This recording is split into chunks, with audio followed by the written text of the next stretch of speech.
Okay julle, nou gaan ons bietjie praat oor water. Water is baie belangrik.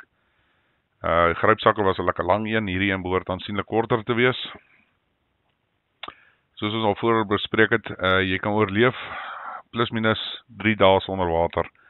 Maar onthou nou, en na die derde dag kan jy dalk die ewige met die tydelike verruil. So dit is nogal hou dit in gedagte. So jy gaan na dag 1 gaan jy begin nie meer lekker wees nie, dag 2 gaan jy begin krampe kry, en dag 3 is jy dalk, soos ek sê, dan verruil jy die tydelike met die ewigheid. So, hou dit maar in gedagte, water is baie, baie belangrik. So, om water in die hande te kry, is daar maar, of water te hê, is daar 3 goedjies waarna jy sal moet kyk. Waterversameling, so met ander woorde, waar gaan jy water kry? Watersuiwering, en die berging dan van hierdie water is ook belangrik. So dit behoort eintlik van selfsprekend te wees, maar ek gaan maar net gou so deurhardloop. So met ander woorde, as jy dink aan waterversameling, as jy nou langs die baie ry ensovoorts en jy sien 'n windpomp, ergens is daar 'n dam waartoe hy pomp. So daar is 'n goeie idee om water te kry as dit baie gereën het. Obviously sal daar poele water lê, maar nou is daar 'n groot water- en suiweringsproses wat gepaard gaan saam met dit. Ook met die grondwater is dit ook baie kere nodig om te suiwer. So hou dit ook maar in gedagte. En dan berging van die water. Nou ek praat nie van jy moet 220 liter drom hê om hierdie water te berge nie, maar wat belangrik daar is sorg dat jy 'n oordentlike waterbottel het. So jy gaan by hierdie plek kom, jy gaan water drink daar, jy gaan die water, jy weet, en dan moet jy dalk aanbeweeg. Nou moet jy vir jou water kan vat, so dit help nie, jy het byvoorbeeld 'n waterbottel wat as jy net van kyk, dan wil die ding breek nie.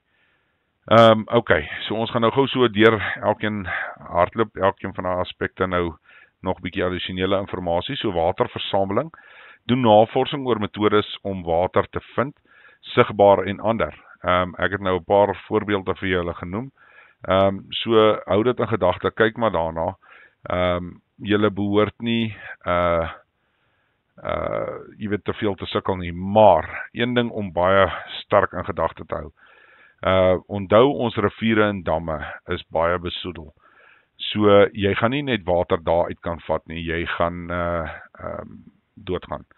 Jy weet, besoedelde water is 'n moordenaar. Jy kan binne 'n dag as jy gaan.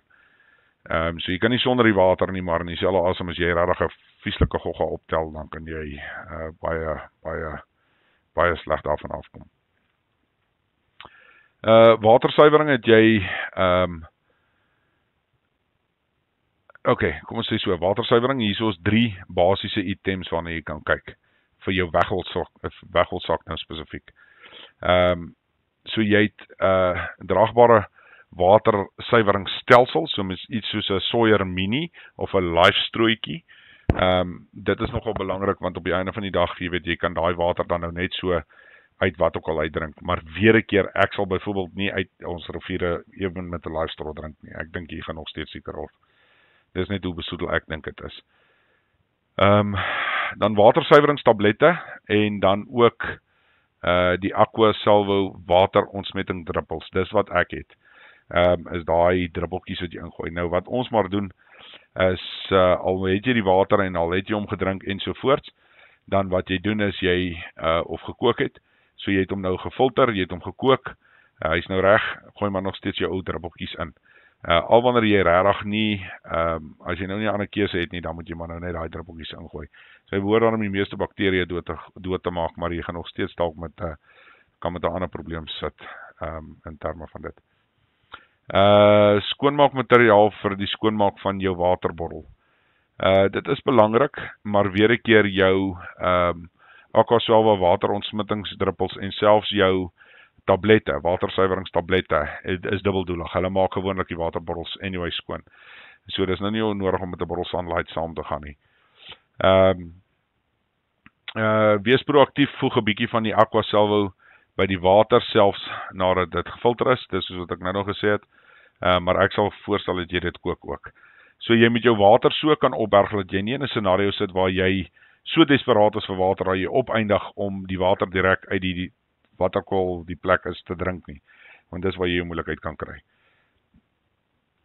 Waterhouers hou ten minste 2 liter gefiltreerde water byderhand ten alle tye. So dis belangrik. So moenie as jou water opraak nou begin water soek nie. As jy sien jou water, as jy 'n kwart van jou bottel oor het, en dan moet jy al klaar bewus wees waar is die volgende waterpunt. Jy moet seker maak jy is reg ingestel om by daai waterpunt uit te kom voordat jy nodig het om weer nuwe water te kry. So dit is baie belangrik. Ek gaan nie met julle praat oor die tipe plastieks en wat se plastiek is goed vir jou en wat se plastiek is nie goed vir jou nie. Die mense moet dit maar self bietjie gaan navors. Werk maar op die Ami bottels, dis maar die beste wat ek altyd voorstel. Die ouens gebruik dit al lank en die meeste van hulle kom daarom niks oor nie. Dan net weer daai, ek dink ek by die weggolsakke ook daaroor gepraat. Maak seker jy het maagpille wat help met maagkrampe. Jy weet, laat die gogga kan uit in die eerste plek, en in die tweede plek maak seker jy het goed soos rehydrate en hou aan vog inneem dat jy nie ontwater nie. As jy ontwater is dit groot issues. Jy weet, en dan word jy dadelik 'n las vir die mense wat saam met jou is. Nie laat ons of iemand jou nou noodwendig gaan los nie, maar dit is baie belangrik dat jy seker maak dat jy nie iemand in daai scenario sit as jy nie hoef nie. Maar ja, daar is maar basiese beginsels van watersuiwering wat jy na kan kyk. So dis nie breinchirurgie nie, maar dit is baie belangrik. So ja, dit is water in 'n neutedop.